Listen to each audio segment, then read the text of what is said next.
Before the break, I spoke to you about what I think is a leadership crisis in the Democratic Party as the Trump administration's attack on the rule of law makes a strong opposition party crucial to the future of our democracy. Joining me to discuss what to do about it, Jason Stanley, professor of philosophy at the Munk School of Global Affairs and Public Policy at the University of Toronto. He's the author of the book Erasing History: How Fascists Rewrite the Past to Control the Future. And Norman Ornstein is a senior fellow emeritus at the American Enterprise Institute. He's the author of One Nation After Trump, a guide for the perplexed, the disillusioned, the desperate, and the not yet deported. He's also a longtime watcher and analyst of politics in the United States. Gentlemen, thank you for being with us. Jason, I want to be clear. I think a lot of good people are in good positions, and in a different time, it would be entirely appropriate. But at this point, it does feel a little bit like on some days, Democratic leadership is bringing a knife to a gunfight. Absolutely. There's an older comment that Victor Klemperer makes about the 1930s. He says a nurse told him you could always tell the communists from the Nazis in the hospital. The Nazis had lumps on their heads, and the communists had stilettos in their hearts. So that's what we're dealing with. We have to be clear. Something that we're dealing with a fight with people who are willing to go all the way. Something I've learned in Ukraine is the sense of democracy they have is they want to be able to throw the bums out.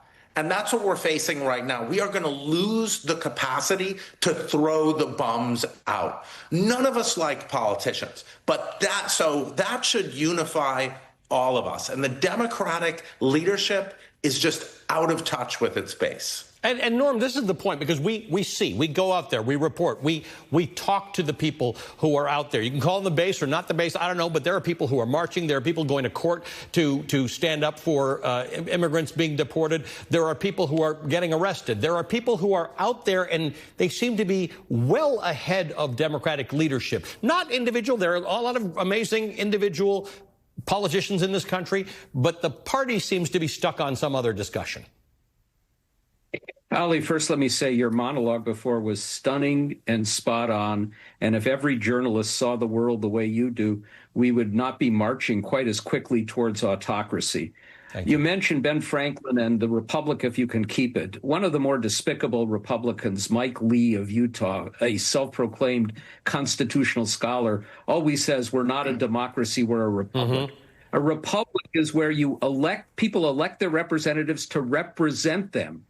And neither party is doing that. But Democrats now, just as you said, are not representing what the people understand more than they do.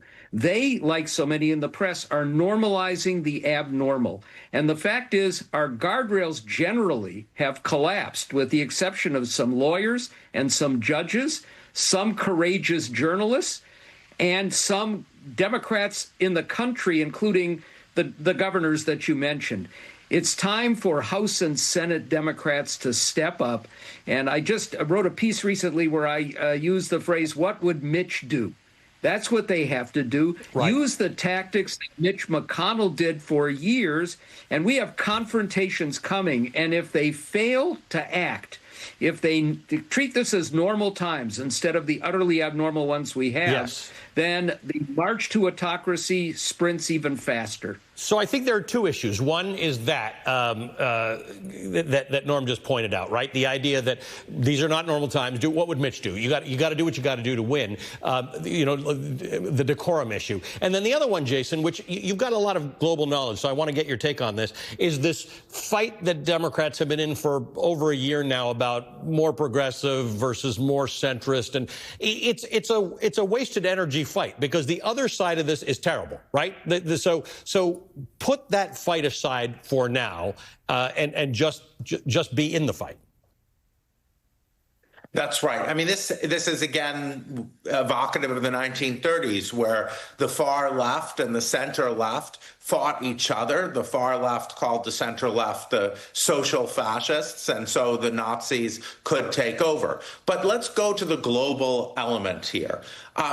Here's a problem. The Democratic leadership is just not in touch with its base. Its base rejects Israel's actions in Gaza. The Democratic leadership is cozying up to a fascist in Benjamin Netanyahu. You have no credibility when you cozy up to fascists abroad and claim to be fighting fascists at home. So, and the Democratic base has shifted. You have no credibility when you're not fighting the billionaire class. The Republicans are gutting everything to hand enormous tax cuts to billionaires. The Democrats still want to see some kind of connection to the billionaire class. The young politicians in the Democratic Party completely reject that. Stop handing money to billionaires. So these are things the Democratic base is up in arms about.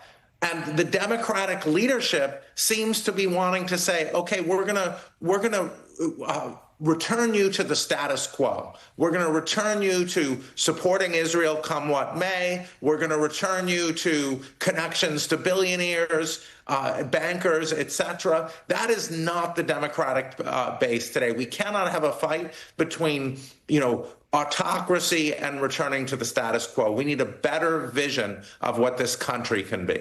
So, Norm, in your piece, where you talk about what would Mitch do, what should Democrats do at this moment? Because I am not sure that existing Democratic leadership can make the necessary pivot.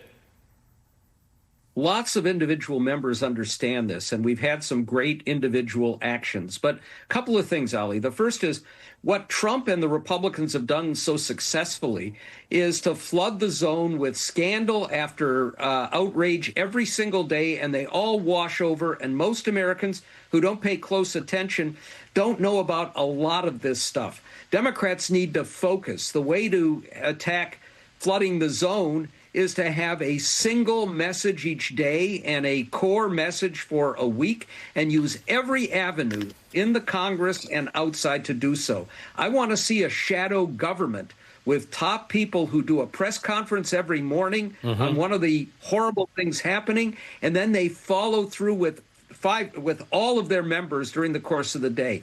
They need to hold firm in the Senate when they try to do this, as we discussed last night, the bait and switch. Do an appropriation that everybody agrees to and then have Trump steal it away with rescissions. And I'll add one more thing, Ali, which is a little more extreme. I think we need to use impeachment now. It's a dirty word, in part because of what the Republicans did with Mayorkas, the then Secretary of Homeland Security. Impeach RFK Jr. You can have a privileged resolution on the floor of the House. They can't block it. It supersedes all other work. You get a debate, and we can talk about, with all the different clauses you could build in, the outrageous things that this monster is doing to damage lives and end up with people being killed. Do the same thing with Tulsi Gabbard. Do the same thing with Kristi Noem. Every week, find a way to highlight for Americans what they don't know and to make the Republicans vote to support the outrages or to do the right thing. We have lots of tools to use. We're not using them right now.